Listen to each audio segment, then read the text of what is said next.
Do you remember when Luke Skywalker showed up in Chapter 16's episode of The Mandalorian? The moment sent the internet ablaze. Have you since wondered why we have gotten very little to know Luke Skywalker since then, outside of the small scenes with Grogu in the Book of Boba Fett? Now, thanks to our friend WDW Pro, we know why. Let's get into it.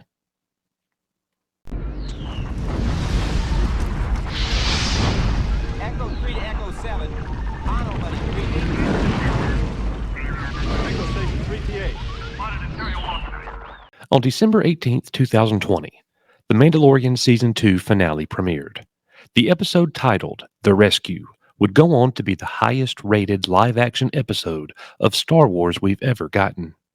Fans rejoiced and celebrated. Fans who were even disgruntled due to the failed Star Wars sequel trilogy began to return to the franchise. We heard it all over the place. This is Star Wars. We made a tribute video here at Echo Base Network that got massive views for our channel. And Mark Hamill himself even tweeted our video out, sharing it to the world. We will forever be grateful for that, Mr. Hamill. Mark Hamill also tweeted the director of the episode, Peyton Reed, saying, "Dear Mr. Peyton Reed, I am so grateful to have been given the unexpected opportunity to revisit my character when he was still a symbol of hope and optimism. Your assured direction and kindness was a crucial element in the experience and means more to me than I can say. Thank you, Mark Hamill." Hope had been restored. In fact, it would be more fitting to say that we had a new hope, and it was because of the lead character of A New Hope. You all know what happened afterwards. Lucasfilm did a few things to destroy all of the momentum and good feelings. Gina Carano was fired. Pablo Hidalgo made fun of YouTube sensation Star Wars Theory. What began as one of the best moments in the history of the franchise quickly soured. Even with the bad news, there were rumors and leaks that we would be getting a Luke Skywalker series. It seemed unreal, but many of us still had hope. 3 weeks after the premiere of Chapter 16, Fandom Wire released an article titled Luke Skywalker Series in Development at Disney Plus Exclusive.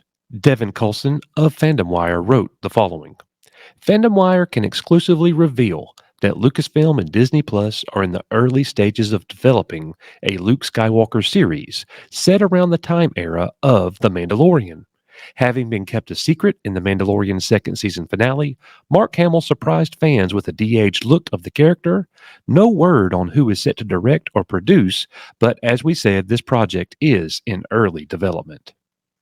And now here we are. Why didn't Luke Skywalker get his own series? Why have we had 3 seasons of The Mandalorian and 1 season of the Book of Boba Fett, all set roughly 5 years after Return of the Jedi, and we've never gotten a Han, Luke, and Leia scene? In fact, we've never even seen or heard mention of Han and Leia. Why had Lucasfilm treated these characters as relics of the bygone era?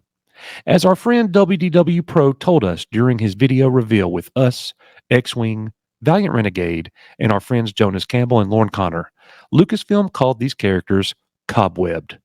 I cannot think of anything that is more insulting to a Star Wars fan of my generation. The Luke Skywalker series hasn't happened, and it's not going to.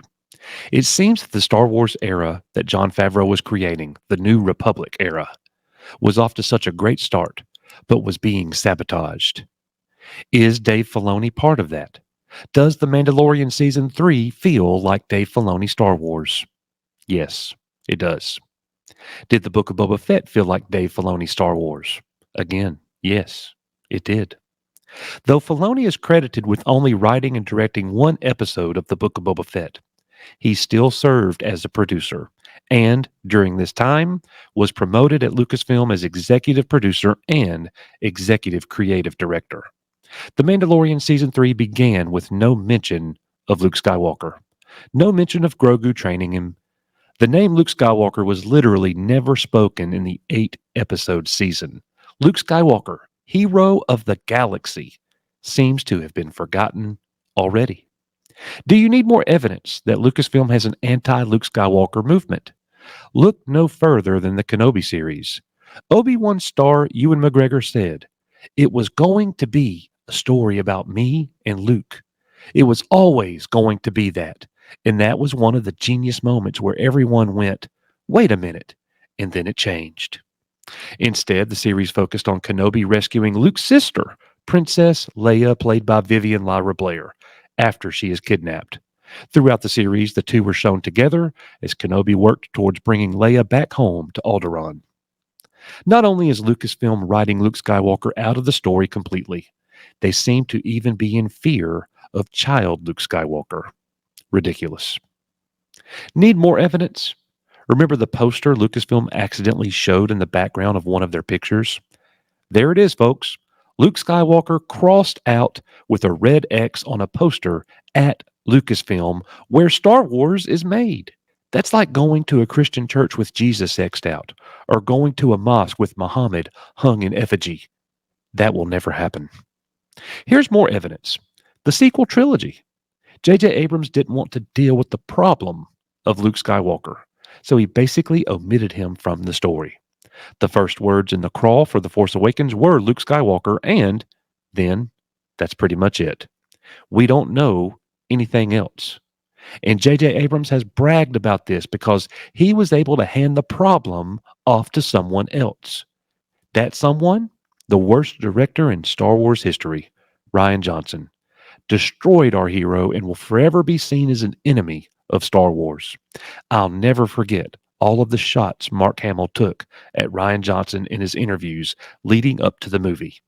If you'd like to know more about this, I'd highly recommend you see our sequel trilogy documentary that documents the entire debacle of Disney's failed trilogy. And there we are, folks. Disney has failed Star Wars. Lucasfilm has mishandled the franchise that is so near and dear to our hearts. They have tried their hardest to destroy the character that we all love. My plan, our plan here at Echo Base Network, is to continue to create content here that voices our displeasure with Lucasfilm and to remember and honor the Star Wars of the past, the Star Wars that we love, George Lucas's Star Wars. And this week, I'm going to get to go see Return of the Jedi in the theater and celebrate its 40-year anniversary. For me, it's how Star Wars ended. Thank you for watching today's video. We are, you are, Echo Base Network. May the Force be with you, and I'll see you on the next one.